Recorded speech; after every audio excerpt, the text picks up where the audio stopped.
you believe it or not, there's more out there for you. So the opportunity is there. But what you got to do is you got to put it to work, right? It's great to have knowledge. But remember I told you my original teacher was Jim Rohn. He used to have this phrase. He said, don't let your learning lead to knowledge. You'll become a fool. He said, let your learning lead to action. And he said, and then you can create a life beyond anything you've ever dreamed about. And so this has been about success leaves clues. Between Dean and I alone, there's 65 years of business experience in this category, which there are very few humans on earth that have anything close to that. And so we could be idiots at this point. We'd have to see there are patterns, right? And that's what I want you to realize. There are patterns that will make you crazy, make you frustrated, make you stressed, make you overwhelmed, make you be in a place where you want to give up. And there are patterns that'll make you push through, get you excited, get you grateful, get you where you're on a flow, where something seems really difficult and all of a sudden it's easy. And learning those patterns, both the skills, but also the psychological, emotional patterns, is probably the single most important thing you're going to do. But what you really got to remember is that the real skill here is going to be your ability to influence this and this. Right? Your mind and your heart, your ability to shift your emotions. We're just going to take it to the next level now. It's to increase your skills as a leader.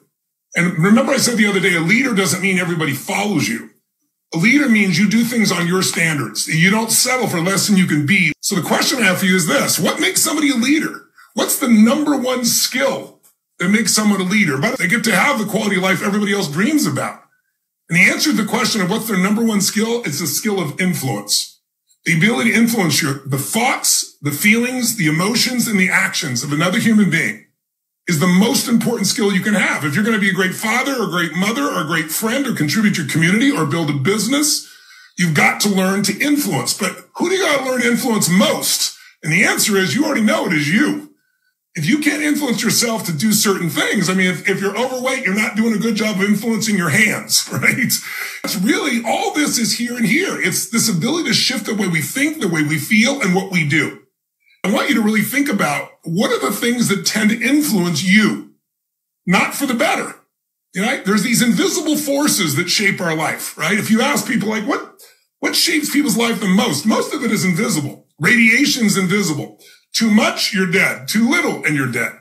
Gravity is invisible. Too much, you're dead. You get crushed. Too little, you float off into space, which is why we can't live on certain other planets, right? We can go through all the invisible forces, electricity that allows all of us to do what we're doing right now. Most of you don't see it. You don't know it. You don't even understand how it works exactly. But if you learn how to use certain core elements that are invisible, the most powerful invisible forces are human emotion. Meaning, I don't care if you have the resources or not. I didn't have the money, I didn't have the time, I have the education, I have the people. I could have every excuse, and I had them for a long time. But then one day I woke up and I just got tired of making excuses to myself, and I realized the most successful people in the world didn't have the money, didn't have the resource, didn't have the tools, but they had the ultimate resource. Please jot it down. It's called human emotion. The ultimate resource is resourcefulness.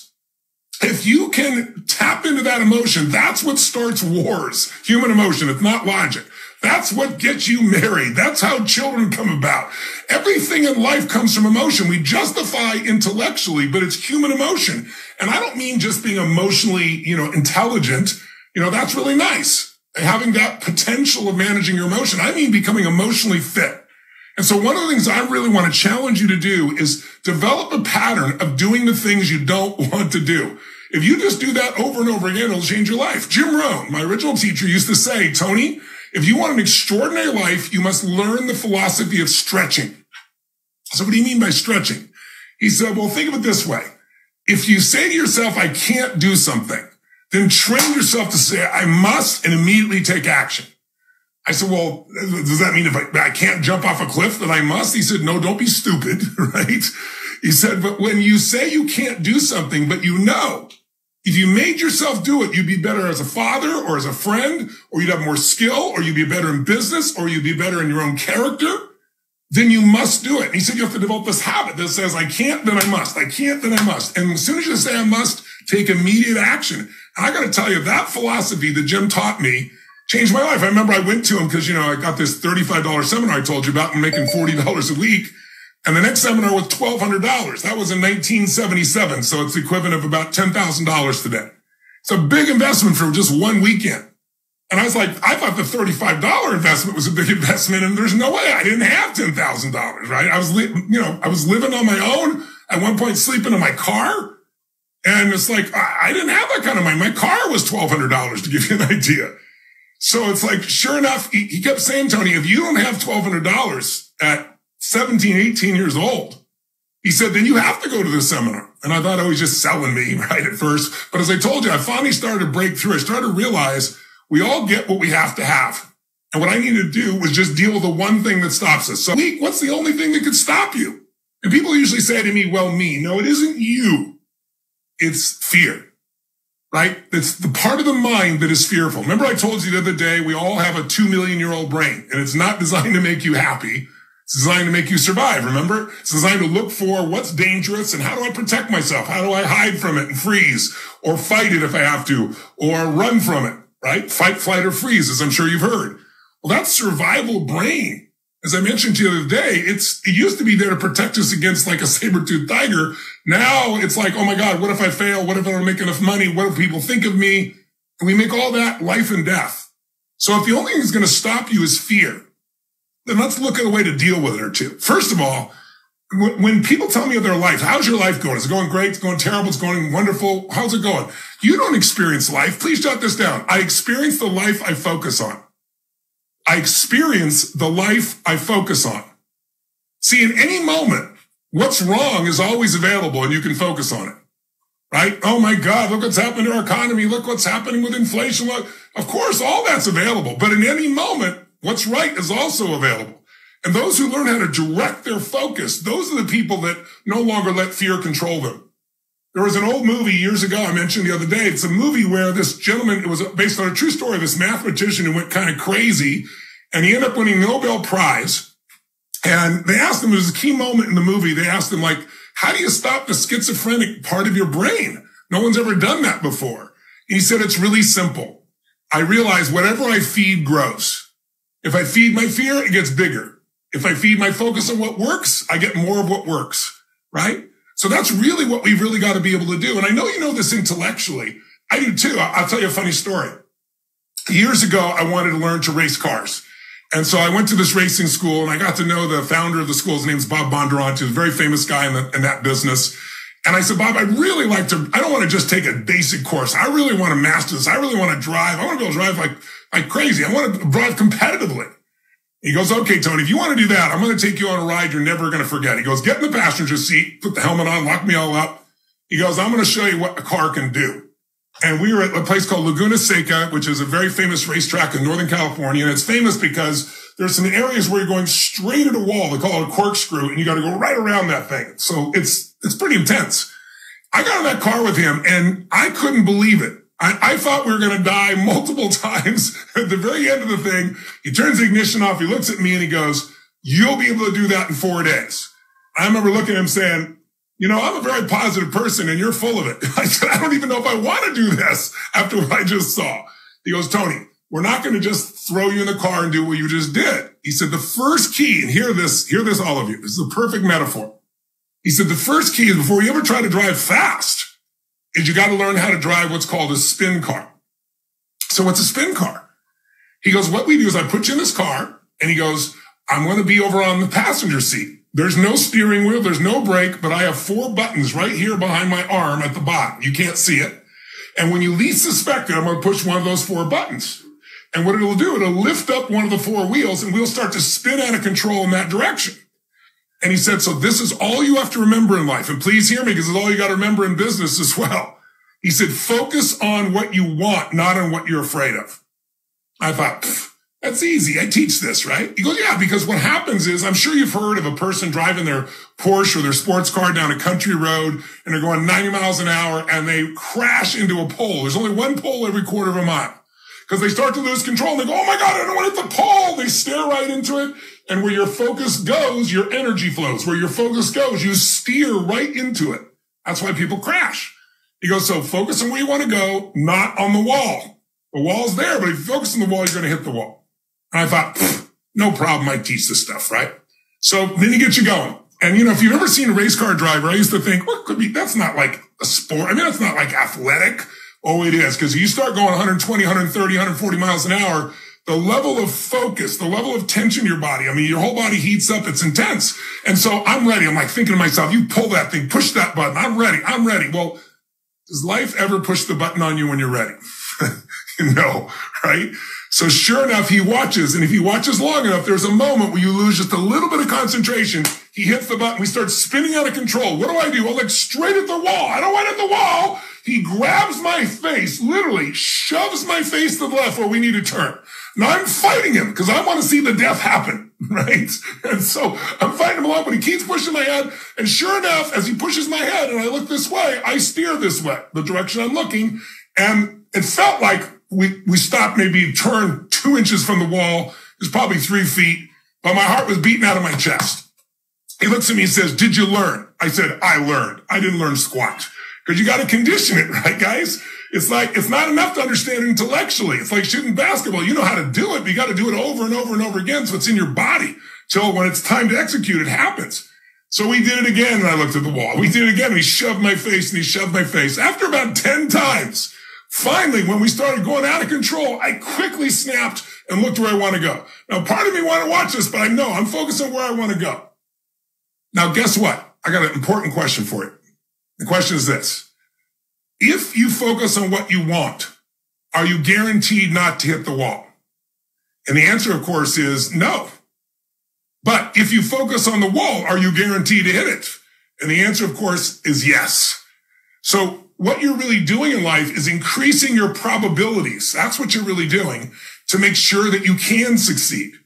Now, so my point is really simple. If you're going to get the life you focus on. So you got to train yourself to focus on what you want. That's not to say you're not going to have challenges, or there won't be problems. But if you focus on the challenges and problems, that's all you're going to have. If you focus on what you want, you're going to get there. And we're looking for one word. You know, people ask me all the time, Tony, you traveled around the world, you met millions of people. What really makes people happy? And I can tell you one word, progress. Jot down, progress equals happiness. Progress. See, you know, people think, oh, when I get this goal, I'm going to be so happy. How many of you have ever gotten a goal, achieved a goal, and after you achieved it, your brain went, is this all there is? Who's had that experience out there, ladies and gentlemen? Make some noise if you had it, right? On the other hand, maybe you've achieved a goal and you were out of your mind. You were so happy you achieved it. But for how long? Were you happy about that for a year? 6 months? 6 weeks? 6 days? 6 hours? See, most people's happiness lasts between 6 hours and about 6 weeks max. And the reason is because you're not supposed to sit at the table of success too long or you get bored and fat, right? Right? Life is calling to us to make progress. Everything in life either grows or it dies. And what's been fun about this week, I think for most of you, just watching you in your videos and the things you've shared, is you felt that sense of progress, that sense of learning, that sense of expanding, your mind opening up, things you're starting to tell yourself that you couldn't do. You go, yeah, I can do that. I can find a way to do that. I can get the skill to do that. Progress is what's going to make you happy. If you're not healthy as you want to be and you just start to do the right things for a few weeks, and you lose just a few pounds and start to feel just a little better, the progress will feel life. Same thing in your relationship. Same thing in your business or your finances. So just as you heard earlier here with Lisa talking about, there's no too small, right? Every little step will get you where you really, truly want to go. And I'll give you one more piece that's a principle that has absolutely shaped my life. In fact, I've shared this principle with all my children throughout the years. In fact, I'll give you an example. My daughter, Jolie, who is now at 48 years old, to give you an idea. But when she was in high school and just getting into college, her dream was always to be a dancer on Broadway. And she was here in California and she had beautiful dance lessons and competed and did extremely well. And one Christmas, she was home from college and I sat down with her and I said, Jolie, how are you doing on your dream? By the way, it's a good question to ask yourself, isn't it? How you doing on your dream? A lot of people giving up on their dreams. So how you doing on your dream? And she goes, what do you mean? I said, you know what I mean. Your dream of being a Broadway dancer. She goes, well, Dad, she goes, I'm doing good. I'm getting straight A's in school and I'm winning all the dance competitions I'm in. I said, honey, that's what I'm worried about. She goes, what? You're worried? I said, yeah, because there's a timeline on a dancer. See, most people miss opportunities because it's right there in front of them and they feel like they're not ready. They don't have the time. They don't have the money. They don't have the attention. They don't know what to do. And so they don't do anything. And I said, right now, you're in school, but there's a timeline and a dancer. And I said, I just don't know that this is the right thing for you. She said, well, you're the one who told me to go to college. I said, yes, I was right and I was wrong. You should still go to college. But I think right now, my problem is you're competing with people that you're better than. I think you should leave school, you can come back to school later, go to New York, live in New York, learn from the best instructors in the world there, compete with the best people in the world, and find out what you're capable of. I said, I think you could be a Broadway dancer, but I'm your dad. So I'm biased. But you're going to know for sure if you put yourself in the environment, make this happen. She's saying, well, gosh, that sounds like an aggressive plan. I said, that's the only way you get what you want. I said, honey, I think you look at me and think, oh, my dad's a genius. And I said, of course I am. Right? I said, but my real genius is that when I see an opportunity, I grab it by the hair. When I didn't have the money or the time or the energy or it seemed impossible, I always said, I've got to put myself in the arena. I got to put myself where I can learn this. And a lot of things I tried didn't work, but I tried everything. And that's why I got to the things that work. And she's saying, well, when are you saying I should do this? I said, well, when would now be a good time? And she goes, now? You mean like right in the middle of the year? I said, yes. She goes, well, maybe I should talk to someone in the entertainment business about this. I said, sure, I get paid $1 million a year to coach people, but you should call somebody else. You should talk to someone. And she started to laugh. She goes, no, Dad, you've taught me, talk to people, experts in the field. I said, okay, that's fair. Who do you want to talk to? And she said, this guy, Jay Maloney, who worked for a company called CAA, a big Hollywood entertainment company. And I said, yeah, Jay would be brilliant. He'll know. And she said, okay, well, I'm going to call him. I said, when would now be a good time? She goes, right now. I said, get in there and call him. So she leaves the room, and I call Jay instantly. He's a friend of mine. He's on my speed dial. And I say, Jay, listen. I said, I just had this conversation with Jolie. Tell me if I'm full of it. This is what I told her. She's competing with people she's better than, the best dancers in the world in Broadway. She should go there, learn, compete. He goes, Tony, that's spot on. I said, well, don't say it's spot on unless you go, it's spot on. I said, then tell her. Hung up. She came back a few minutes later and says, his line's busy. I said, try him again. Persist. Right? She literally didn't know I did this at the time. And so finally, she's gone for like an hour and a half. We talked forever. And she comes back and she goes, well, Jay really thinks I should go to New York. And it's right that if I want to be on Broadway, that's where the best competitors are. That's where I need to go. And so I guess, Dad, we're going to do this. I said, well, I'm glad it was confirmed by an expert. Right? And I said, so here's how the deal's going to work. You're going to work your ass off. I'm not going to pay for everything. I'm going to pay for your apartment. I said, initially, for the first 2 months, then you're going to have to take that over, and I'm going to pay for all your lessons. So you have to be a working actress, not someone sitting on her tail. She said, okay, we're on. And I took my daughter, who had grown up in Southern California beaches, and all of a sudden she goes to New York during one of the worst storms and one of the worst winters they'd had in about 9 years, and it toughened her up. She called me, we talked on the phone, and one day I was coming to town. This is maybe 6, 7, 8 months later. I let her know I was coming next month. She goes, oh, well, I've got to see you. I said, well, I'd love to see you. And so she knew I was coming, and I get to the airport, and I come out for what I thought was going to be someone to pick me up, a car, and it's a car that my daughter sent. I'm like, wow, this is pretty impressive. I hope she's making enough money to afford this. Sat me in the car, and I get in the car, and the guy said, yeah, I'm taking you to see your daughter. And so we drive into New York, and we drive past the area where her apartment was, and I said, well, that was her apartment. Well, she's meeting you somewhere else. And we drive down to downtown Broadway where all the plays are. And sure enough, we pull up to this play, and it's Tommy, the one that was done by Elton John, that play. And on the screen, on the top, I see my daughter's name as a star in the piece. So literally 6 months after she committed doing this. Yeah, give it up for Jolie. She was unbelievable. Young lady, right? So I'd love to think it was my brilliant fathering that did this, but it was her skill, her hard work, her pushing through. But she wouldn't have done it if she'd not taken that sense of urgency. And that's the thing I really want you to take from this. You've had such a beautiful week, but if you leave here with knowledge, you become a fool. Now it's time to take action. Now it's time to invest in yourself. Now it's time to make decisions that push you through. And it's like, that's the only thing that changes their life. If you look back at your life and you say, what are the things I'm really happy about? And what are the things I'm unhappy about?